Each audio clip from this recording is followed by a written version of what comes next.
All right, hi, I'm Josh, and today we're going to be talking about grounding techniques as a way to manage our anxiety.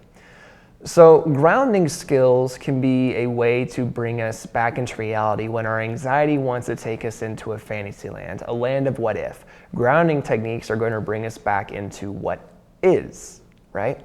So the easiest way to do this is to think of our senses, right? And how we can manipulate them in a way that is going to serve as a distraction and something that is soothing to us, right? So if we think about the five senses, we have sight, we have sound, we have smell, we have taste, and we have touch.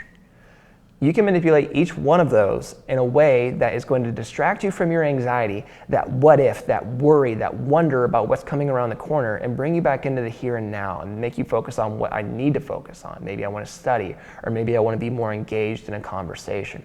So how do we do that, right? Our brain is really good at blocking out extra stimulus, right? If we were aware of everything that our body was experiencing all the time, we'd go crazy, right? We'd be more than anxious. So because of that, we can actually work against our brain's natural tendency to want to block stuff out and make it become hyper-focused on specific sensations. So starting with sight, right? The most obvious thing that we typically have. And I can utilize that in a way to look at things that are soothing, to look at things that are relaxing, to look at things that are pleasing, right? So maybe I consider art, or I consider looking out at a nice sunset or a sunrise.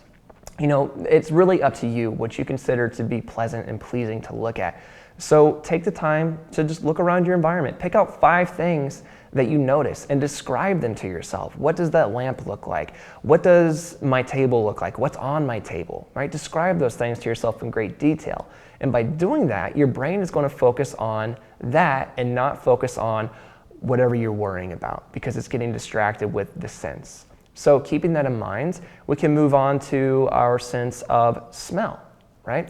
Maybe I smell my environment. Can I smell anything? Does there a smell of food in the air? Can I smell my laundry, right? Hopefully in a good way. Can I smell maybe a perfume or a deodorant or some type of fragrance? If I don't notice anything, maybe I can light an incense to have my oil diffuser turned on. Anything at all that I can think of that is pleasing, you know, fresh baked cookies. That's, who doesn't like that?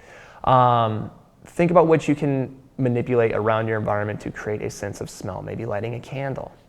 Then we also have our sense of touch, right?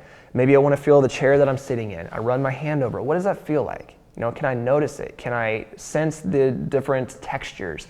Are there different patterns that I can pick up? Maybe I have a stress ball or sand or my sheets on my bed, or how do my clothes feel on my body? Can I notice my shirt on my shoulders? Can I detect what my shoes feel like? Can I feel the weight of them on my foot? You know, I become very aware of my sense of touch. And the more I focus on that, the more hyper aware I become, because my brain starts honing in on that tactile sense. Applying that to sound, right? What do I hear in my environment? Can I detect people talking? Can I detect air moving? Can I detect traffic, right? Chatter, background noise. Become very aware, and I can manipulate that on my own too. Like, what is something that is pleasing for me to listen to? Music, for example, right? We all have access to it generally, so maybe I turn on my phone and just put on some music. Maybe I play a sound machine of some sort that plays running water or a fan, right? This can be effective if you have trouble sleeping at night. Having a soothing sound to fill your environment can help you focus on that versus worrying about tomorrow's test, for example.